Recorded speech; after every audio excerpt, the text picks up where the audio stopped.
Members Only Palm Beach is Netflix's newest reality TV show. We're talking old money, good manners, and performative philanthropy. Let's get into it. Hey y'all, it's Nate. Welcome back to my little corner of YouTube. This video will contain spoilers for Members Only Palm Beach Season 1, Episodes 1 through 4. So if you haven't seen them yet and you do not want spoilers, save this video and come back after you do. You are about to hear my thoughts on Episodes 1 through 4, but of course I want to hear yours, so feel free to drop your thoughts below if you do want to participate in the conversation, and give this video a like and a hype before you go. So Members Only Palm Beach is good old-fashioned, wealthy American white people drama. The jury is still out on if I actually like the show or not. Now, I'll be straight up. I'm only watching this show because it's new. I wanted to see what the tea was going to be about. Some reality shows I watch for substance. Love is Blind, believe it or not, I watch that for substance. I want to see people get married. I want to see people successful. Members Only Palm Beach is not a show that you're going to end up watching for substance. I'm going to just tell you that now. A lot of people only watch my commentary and don't actually watch the shows, don't even have Netflix accounts. I'm going to tell y'all right now, there's no substance in this show. And I'm just keeping it real. There's barely any tea. Like, there's tea, but even the tea kind of lacks substance. Even with something like Selling Sunset, you know, I'm gonna learn a little something about real estate. A nice bonus that you get with this show, though, is that you get to see some wealthy people be tacky. I kind of talked about this in my preview video, but there is a point in which you become so wealthy that you do a 360 and you come right back around to being tacky. And a lot of people on this show do that. Like Maria, I'm just sitting here wondering, what is this dress and why are you wearing it in a confessional? Anyway, let's get into these episodes. We're gonna get started with Hillary. Now, Hillary is a real estate agent, and from what we know based on the Selling series, there's definitely money in real estate. I think Hillary has made some decent money in real estate. Hillary likes to say that she's self-made, and so because of the career that she has, she very well could be self-made. However, she is on husband number 5, and so I'm not so sure how much self is in that self-made, because she either really knows her value and she leaves at the first sign of BS, or she's always married rich and she's just has a lot of money because of that. But you know what? 5 husbands later, she is living this life, and I really can't be mad at it, regardless of if she made the money on her own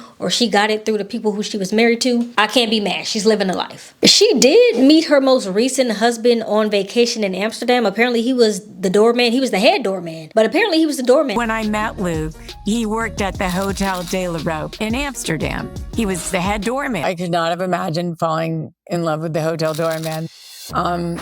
But he is an extraordinary person. He's incredibly intelligent, and that really turned me on. And so maybe she didn't always marry rich, because I'm gonna take a guess that the doorman wasn't making enough money to live in Palm Beach. And so I think when it comes to who has the money in that relationship, it's her. And ain't nothing wrong with that. I mean, I don't want to make more money than my man, but ain't nothing wrong with that if that's what she likes. And for me, that's kind of one of the reasons why I like Hillary, because she seems humble. If she wasn't a humble person, she wouldn't have been dating someone who was a doorman. Clearly, she's content and comfortable enough with herself to say, I like who I like. I don't care what other people are going to say about his money. And shout out to him for pulling somebody with the money. Either that or she's with him for a different reason, because he has quite the reputation in Palm Beach.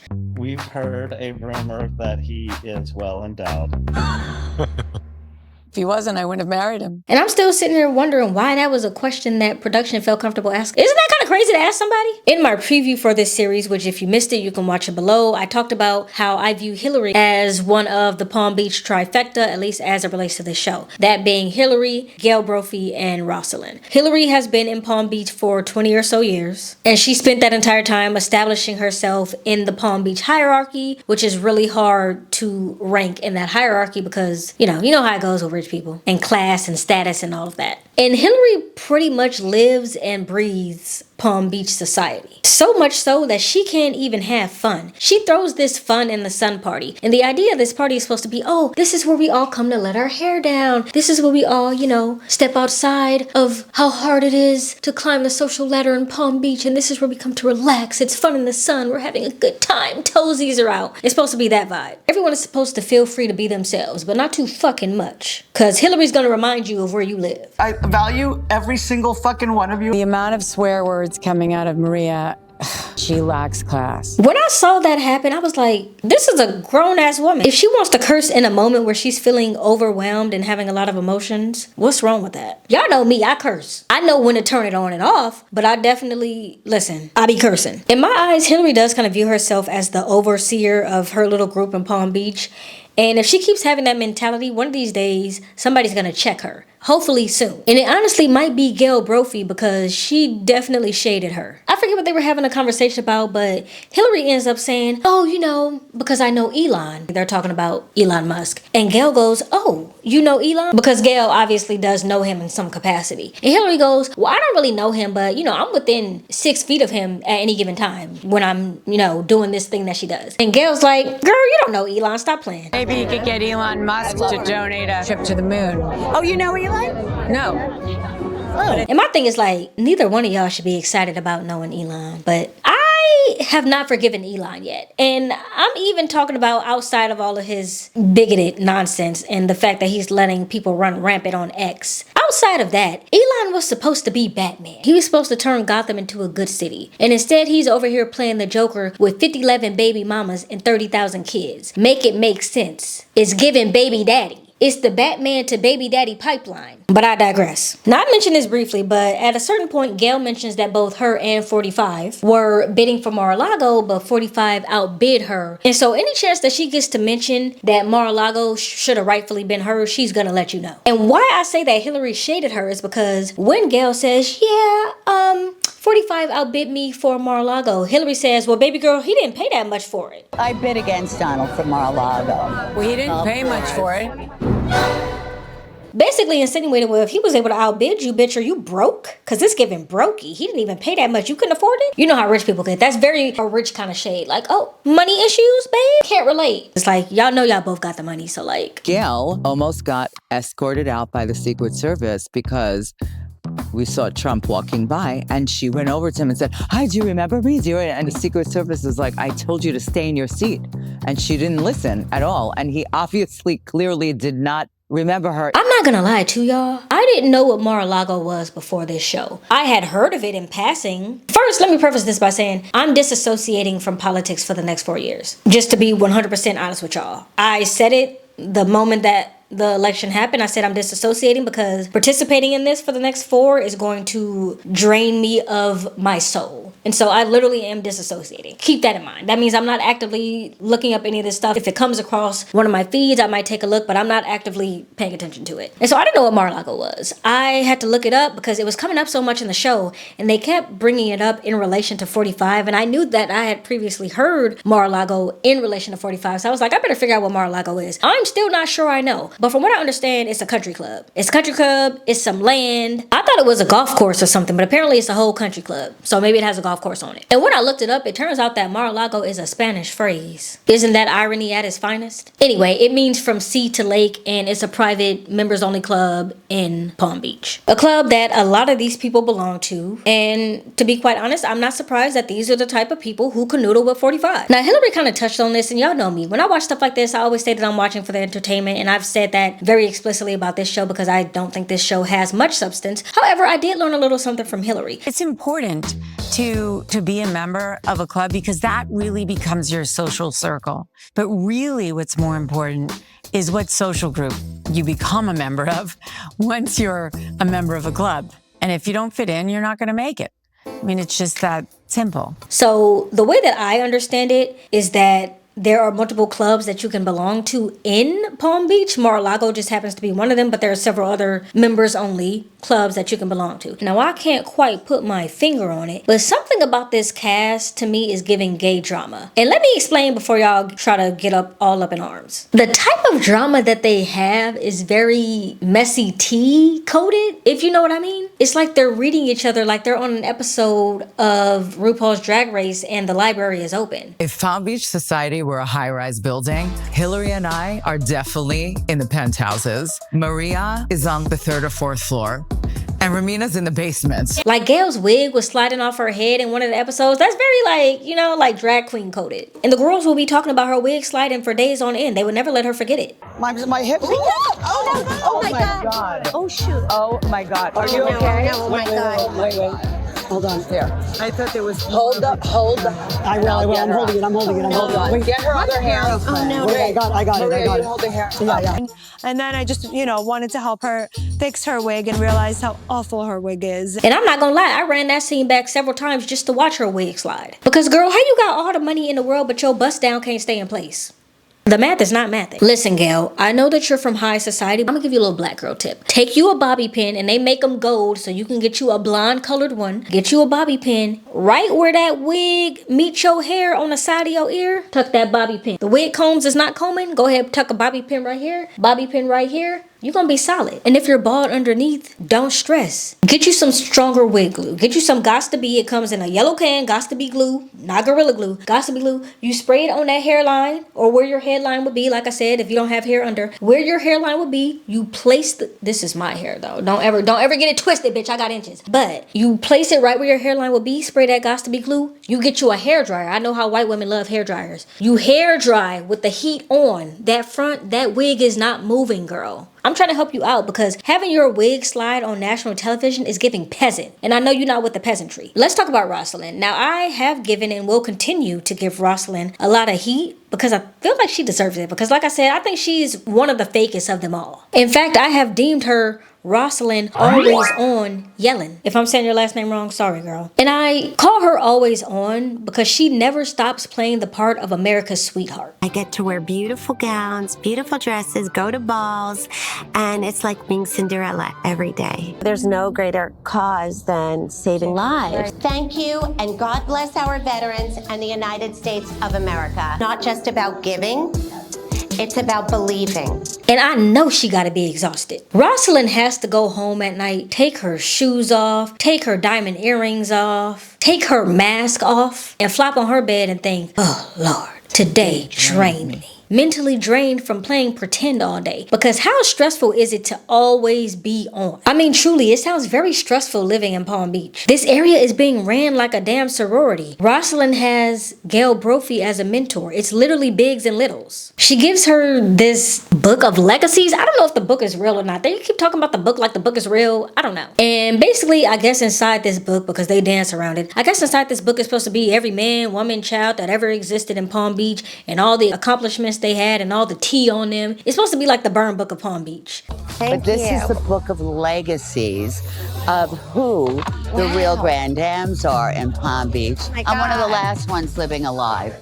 Oh my God, the legacy. Oh my God, Gail Brophy, this is incredible. Wow. It's all the women that made Palm Beach. Again, that's not giving sorority, mean girls, high school vibes to y'all. And Gail is ready to die behind that book, okay? Gail is constantly talking about all her accolades. I just actually hope she does her homework.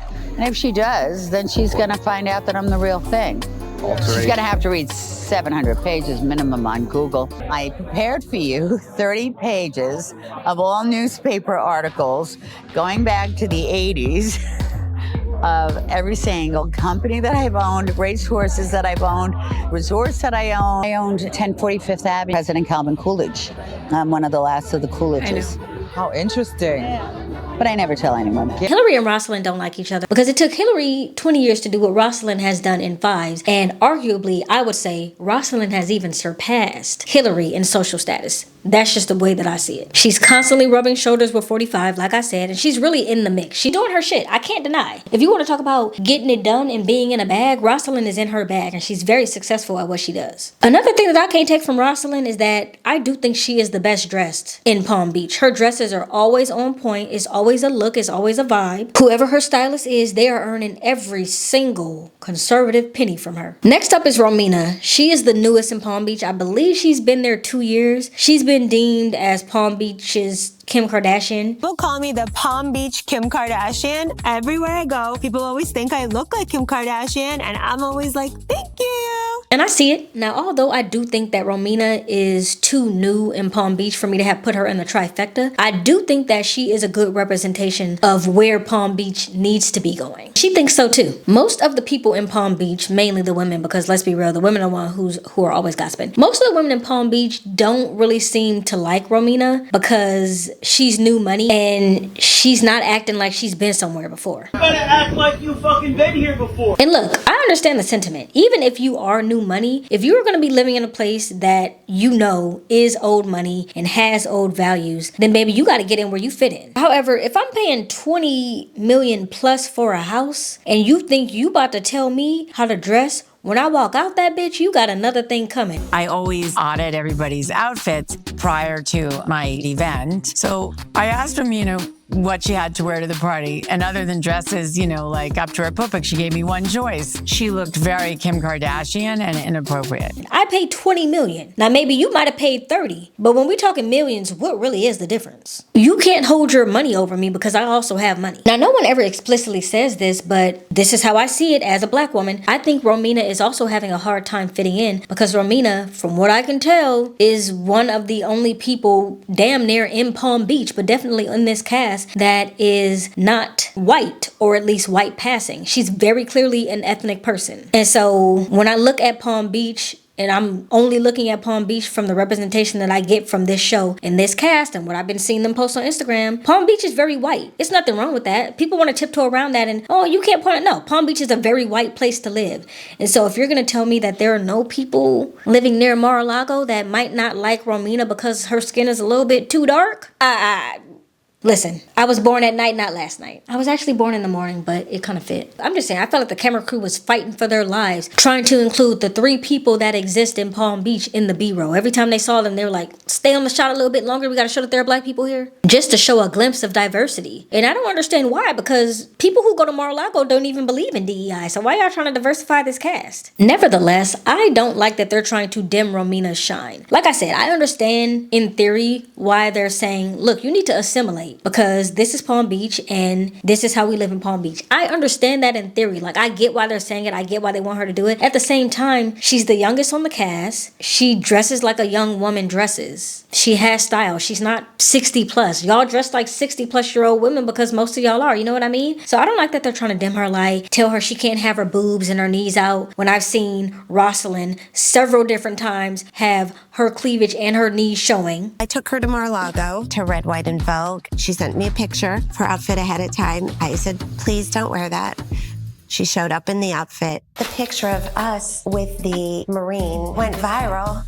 People said that what you were wearing was very disrespectful to Marines. It's hilarious. It went viral. Well, it's not really. Is my name in there? They didn't know who you were, but they knew who I was. Darling.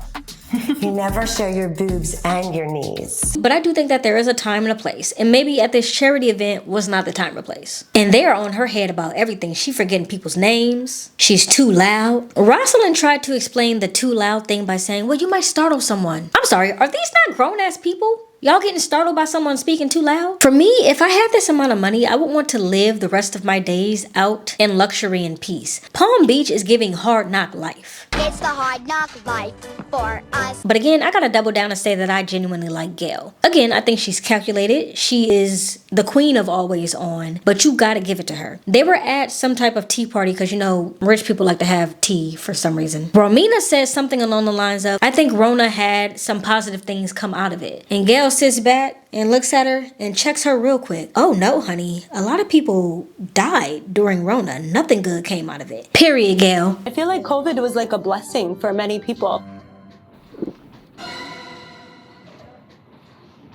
Even though it was a weird time, it also like shifted things. Too many people died, honey. Wasn't a good time. You were lucky. Right. Not everybody was lucky. I lost a lot of people in COVID. Oh no. Please stop talking. Like I said, you can't really trust anything that these people say on camera because Gail and Rosalind in particular give very much pageantry. But I like that Gail said that to her because saying that something good came out of Rona when like thousands of people died, and that's just in this country, it's not really a good thing. Just because you benefited and you got money from it, just keep that to yourself. Keep that in your heart of hearts. But Romina is playing the game. She has Hillary, who is open to being her mentor. She also has Rosalind, who is open to being her mentor. And with Rosalind, she gets Gail and all of that. Now, I've already explained the hierarchy and how Hillary does have status. Gail, of course, has status. Rosalind has status. And the fact that Hillary doesn't think that Rosalind has earned her status. Romina is trying to find a mentor so that she can elevate in the Palm Beach scene. She's in between Hillary and the Rosalind Fossil and Gale ticket. I also have to reiterate this whenever I get the opportunity to, because I think a lot of people who are in my tax bracket or lower look at shows like this, or look at Selling Sunset, or look at people who just are upper middle class or higher, and they say, man, all these people were able to make it. They were able to make money and climb the ladder and do all of these things. Why am I having such a hard time doing it? Because of the fact that a lot of rich people will say, well, I'm self-made. I did it on my own. But I really need y'all to understand that when rich people say they did it on their own, they don't mean on their own in the same way that someone like me would mean it. They mean that their parents only helped them a little bit. They mean they got a small loan of $1 million. And he said, here's $50K, like you can either put a down payment on a house or you can invest into a business. And my brother was like, oh, well, I just opened a home care. And he was like, give me the money and you can be like a 50% partner. And we grew to be the top agency. I don't think Romina understands how big of a deal it is to have someone finance your dreams. That's a huge advantage in life. Like, girl, how many people's parents are giving them $50,000 to start off in life as an adult? That is an incredible jumpstart in life. And I'm not shitting on it. Y'all know how I feel about nepotism. I think that's what you're supposed to do. If you have money, your kids should grow up better than you did. And I think that any parent will want that for their child. But don't lie about your nepotism. Don't tell me you did it on your own when your daddy gave you $50,000. Neither of my parents gave me $50,000. I've actually never had $50,000 to my name to this day. My regular viewers know this because I talk about it a lot, but there are times in my life as a child where I was below the poverty line. I grew up homeless at times. I grew up food insecure at times. And I'm talking lived in shelters type of homeless, real homeless. So when you look at somebody like me and you say, well, I was self-made, and then I find out that your daddy gave you $50,000. I'm pulling that self. I'm pulling that self title from you. You might have worked hard after the fact, but you were not self-made. People always love to say that money can't buy you happiness, but money does buy you peace of mind, and money does buy you less stress. You know how much less stress I would have had if I didn't have to work my way through college? I'd be pretty significantly less stressed. So my college experience and your college experience are not the same because you didn't have to work. You were allowed to simply be a college student. Can't relate. It's okay to have the help. I'm not knocking the help. I want to be able to give my kids whatever they want, but don't lie about getting the help. That's where y'all lose me. And even in my life right now, I am extremely privileged. I'm in an extremely privileged situation because I am being helped by my dad. I am. I didn't grow up that way, but later in life, my dad has a little bit more money, and so I'm in a better financial situation because he's in a better financial situation. See how I can admit that? I'm not being self-made right now. I'm very much, it takes a village right now, okay? And with the way the economy is going, it's gonna take a village for a few more years. So yeah, being privileged is not your fault. If you are privileged enough to have the help, accept the help. But everyone wants to pretend like they came from hard times, and some of y'all don't know what hard times are. On that same note, don't worry about trying to purchase all these high ticket items because I guarantee y'all that rich people remain rich by holding on to their money. They buy knockoff items all the time. They just buy the good quality ones. So it looks real, but it's not. I love your jewelry. It is very high-end costume jewelry. Oh, I love And then that. the hat is Koken. My hat is Amazon. The economy is really rough right now, and there are no signs of it picking back up. Do not let these people on these TV shows trick you into thinking that you're not doing good enough. You are doing just fine, bestie. Now, not too much on these other women. Taja owns a mobile spa empire. I think she does IV drips and stuff, if I'm correct, from what I've gauged on her Instagram. I've gotten IV drips a handful of times, like 3 or 4 times. Very refreshing. You've never been more hydrated until you get a hydration IV drip. I walked out feeling like, hey, my whole body feels like, just call me SpongeBob. Then we have Maria, aka DJ Tumbles, who finessed her way into Palm Beach. People come into the Palm Beach Society in many different ways. Personally, I came in through the back door at Mar-a-Lago being a DJ. Made enough money, and now she's living in Palm Beach, from what I gather. Get in where you fit in, sis. It was actually through some type of kinky party or so. I guess it was giving the illusion of being a kinky party or something. But these people in Palm Beach are so stuck up that they acting like they don't know what sex is. A slave on a leash? I've never seen anything like that before. No, I have no association with that whatsoever. Gain a personality before I watch these next episodes, please. Anyway, I'll be back at the end of the week with my commentary on episodes 5 through 8. Let me know what y'all thought of this batch of episodes below. And until then, I'll see y'all next time. Bye! Members Only Palm Beach is Netflix's newest TAV show. Good manners and performative philanthropy. Shadow, what you doing? What you doing? Shadow's out there, so I'm gonna leave that cracked open in case he comes back in. Oh, I think Rovid